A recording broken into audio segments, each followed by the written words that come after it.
السلام علیکم ناظرین، میں ہوں محمد رفیق مغل اور آپ میرا ڈیجیٹل چینل دیکھ رہے ہیں جس میں آپ کا خیر مقدم۔ آزاد جموں و کشمیر پریس فاؤنڈیشن نے ایک صحافی کی آزاد کشمیر کے اندر نہ صرف پریس فاؤنڈیشن کی ممبرشپ معطل کی بلکہ اس کے ساتھ ساتھ انہوں نے پریس کلب کی بھی ممبرشپ جو ہے وہ معطل کر دی۔ یہ صاحب تھے عثمان طارق چغتائی، جو کہ نیلم پریس کلب کے صدر ہیں۔ ایک صدر کے الیکٹ ہونے کے بعد جب اس کا الیکشن کا نوٹیفیکیشن ہوتا ہے 25 دسمبر 2023 کو، اس کے دوسرے دن اس کی ممبرشپ جو ہے وہ پریس کلب کی بھی معطل کر دی جاتی ہے۔ یہ واقعہ کیا ہے، اس کے اوپر جب ہم نے نظر ڈالی تو یہ اقدام کیسا تھا، پریس فاؤنڈیشن کے حوالے سے اٹھایا گیا یہ اقدام، کیا صحافیوں کے اندر جو بے چینی پھیلی اس حوالے سے یہ اقدام درست تھا، یعنی اس کے اوپر ہم بات کریں گے۔ لیکن اس سے پہلے میں آپ کو بتا دوں کہ واقعہ کیا ہوا۔ واقعہ یہ ہوا کہ جب آزاد کشمیر کے دیگر پریس کلبوں کے اندر انتخابی عمل جو ہے وہ شروع ہوا، انتخابات کا دنگل بجا، تو کیمپین شروع ہوئی، باقی معاملات شروع ہوئے۔ عموماً جو پاکستان پریس کلب ہے اسلام آباد کا، national press club of Pakistan, اس کے انتخابات جو ہیں وہ دسمبر کے آخر میں یا جنوری کے شروع میں ہوتے ہیں۔ اس کے ساتھ ساتھ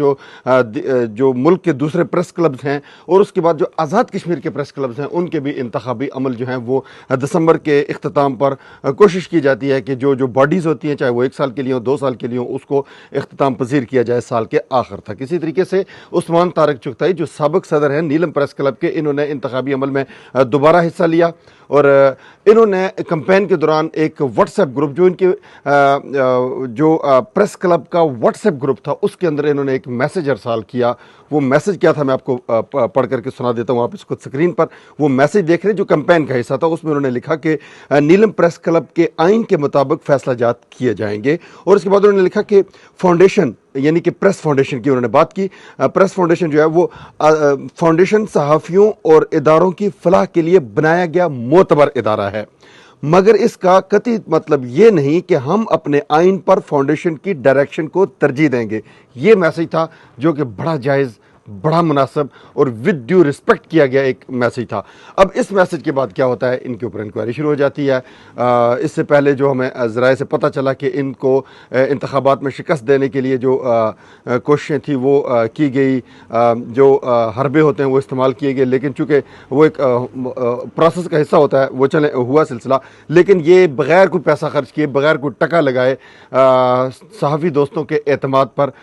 ووٹوں کی برتری سے یہ جیت کے جب یہ پریس کلب کے صدر بنے، صدر کا انتخاب انہوں نے جیتا 25 دسمبر 2023 کو، تو ان کا نوٹیفیکیشن جاری ہوتا ہے دوسرے دن، یعنی آج سے چند روز قبل ایک نوٹیفیکیشن جاری کر دیا جاتا ہے، جو ابھی آپ نوٹیفیکیشن سکرین پر دیکھ رہے ہیں۔ پریس فاؤنڈیشن کی جانب سے چیئرمین پریس فاؤنڈیشن کی جانب سے یہ نوٹیفیکیشن ان کے بہاف پہ جاری کرتے ہیں اسسٹنٹ سیکرٹری صاحب، جس میں کہا جاتا ہے کہ ان کی ممبرشپ جو ہے وہ نہ صرف پریس فاؤنڈیشن کی معطل کی گئی ہے بلکہ ان کی ممبرشپ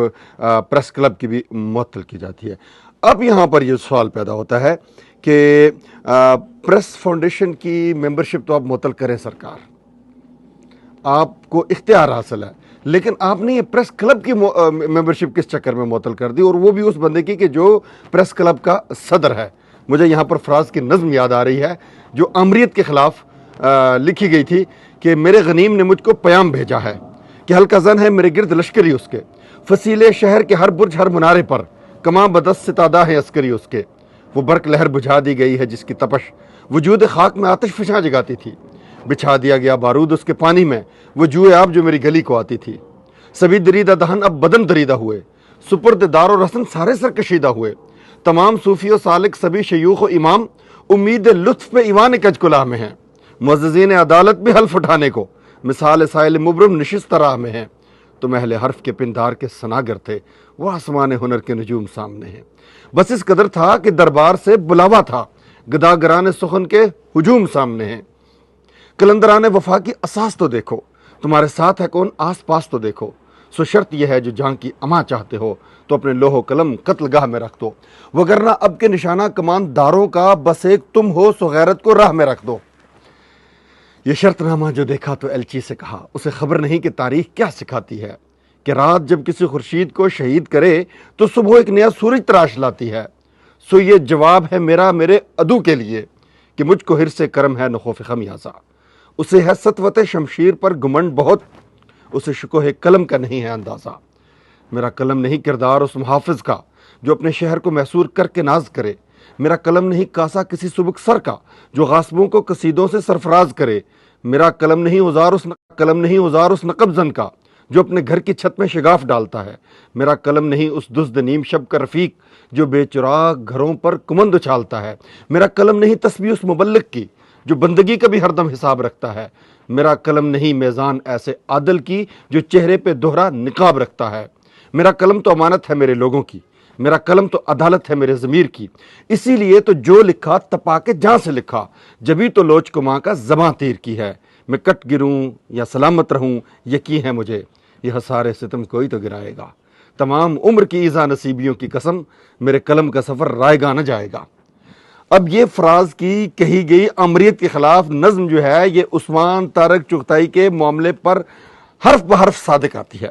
یہاں پر میں یہ بات ضرور عرض کرتا چلوں گا کہ آپ جو ارباب اقتدار و اختیار ہیں، پہلے تو پریس فاؤنڈیشن کے حوالے سے میں یہ بات کہہ دوں کہ یہ چونکہ آزاد کشمیر کی گورنمنٹ کا ایک ادارہ ہے اور اس ادارے کی کارکردگی جو ہے وہ آزاد کشمیر کے گورنمنٹ کے اداروں سے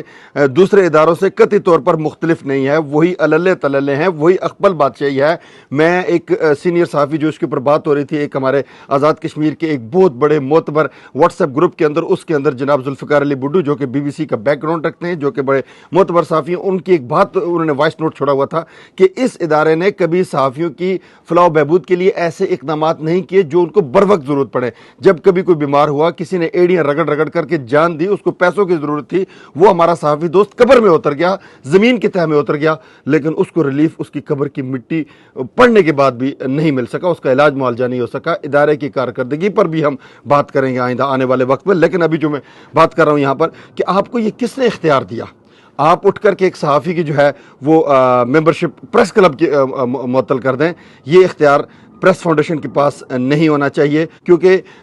جو پریس کلب کے معاملات ہیں، پریس کلب کی رکنیت کے معاملات ہیں، یہ صریحاً پریس کلب کے جو آئین ہوتا ہے، ان کا آئین جو موجود ہے جس کی عثمان طارق چغتائی نے بات کی تھی، یہ اس کے معاملات ہیں۔ تو میں ایک اور بات یہاں پر بتا دوں کہ یہ جو جتنے بھی لیڈر آ کر کے بنے پھرتے ہیں، یورپ کے اندر پہنچتے ہیں، امریکہ کے اندر پہنچتے ہیں، یا UK کے اندر آتے ہیں، UK کے پارلیمنٹ میں جاتے ہیں، جا کے کہتے ہیں کہ ہم نے مسئلہ کشمیر پر بات کی، ہم نے مسئلہ کشمیر اجاگر کر دیا۔ او بھائی، عقل کو ہاتھ مارو، مسئلہ کشمیر آپ نے کیسے اجاگر کیا؟ ہم نہیں جانتے۔ یہاں پر جب آپ لوگ یہاں پر آتے ہیں، نہ آپ کے پاس کوئی تصویر ہوتی ہے، نہ آپ کے پاس کوئی کارکردگی ہوتی ہے، نہ آپ کے پاس کوئی رپورٹ ہوتی ہے۔ یہ نیلم پریس کلب کے وابستہ لوگ ہیں، نیلم کے ایسے صحافی دوست ہیں جو وہاں پر ایسی تصویر کشی کرتے ہیں، جو انڈیا کے ظلم کو آشکار کرتے ہیں، جو مظلوموں کے اوپر ہوئے ہوئی گولہ باری کو، ان کے اوپر چلی ہوئی گولیوں کو تصاویر کی شکل میں قلم بند کر کے، فلم بند کر کے آشکار کرتے ہیں، جو ہم یہاں پر ممبران پارلیمنٹ جو ہیں UK کے، ان کو پہنچاتے ہیں، ان کے سامنے بات کر کے کہتے ہیں کہ یہ ظلم کشمیر کے اندر ہو رہا ہے۔ ان صحافیوں کے ایک صحافی جو ہے نیلم کا،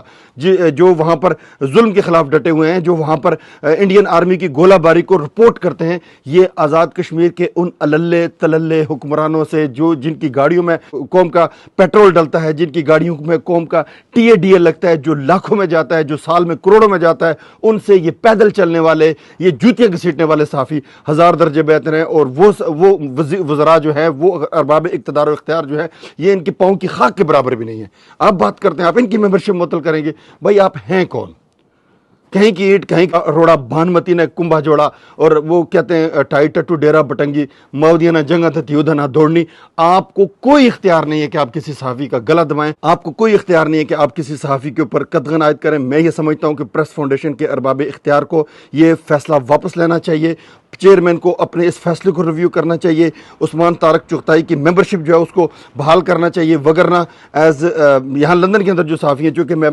پاکستان پریس کلب لندن کا وائس پریزیڈنٹ ہوں، میری یہاں پر پاکستان پریس کلب کے پریزیڈنٹ سے بات ہوئی ہے، ہم لندن کے صحافی اگر احتجاج کریں گے تو ہمارا جو احتجاج ہے اس کی صدائے بازگشت پاکستان ہائی کمیشن لندن کے باہر سے اٹھے گی تو برطانیہ کے پارلیمنٹ تک جائے گی، ہم وہاں پر اس احتجاج کو اٹھائیں گے۔ پھر آپ مت کہیے گا کہ مسئلہ کشمیر جو ہے وہ شاید خطرے میں آ گیا۔ مسئلہ یہ ہے کہ آپ کا مسئلہ کشمیر سے وابستہ ہے، آپ کے جو پیٹ کا مسئلہ ہے، آپ کا پیٹ اتنا بڑھ چکا ہے کہ وہ بہت آگے تک جا چکا ہے۔ جب اس کے اوپر کوئی ہم بات کرتے ہیں، جب آپ کی کرپشن کی بات کرتے ہیں، آپ کو مسئلہ کشمیر یاد آ جاتا ہے۔ یہ مسئلہ کشمیر کا معاملہ نہیں ہوگا، یہ آپ کا معاملہ ہوگا۔ ہم اس کو احتجاج کی صورت میں سامنے لے کر کے آئیں گے، یہ صبح کی ہوگی، حکومت آزاد کشمیر کی بےزتی ہوگی، یہ پاکستان میں بیٹھے ہوئے لوگوں کی بھی بےزتی ہوگی۔ اس معاملے کو فوری طور پر دیکھا جانا چاہیے۔ خوف و اندیشہ تعزیر و سزا رہنے دے، میرے ہونٹوں پہ صدا حق کی صدا رہنے دے، میں منصور ہوں مجھے دار و رسن سے نہ ڈرا، میرے ہونٹوں پہ ان الحق کی صدا رہنے دے، مالک روز مکافات کو راضی کر لے، ہے حاکم وقت خفا تو خفا رہنے دے۔ اس کے ساتھ ہی اپنے میزبان محمد رفیق مغل کو دیجیے اجازت، اپنا رکھیے بہت سا خیال، اللہ نگہبان۔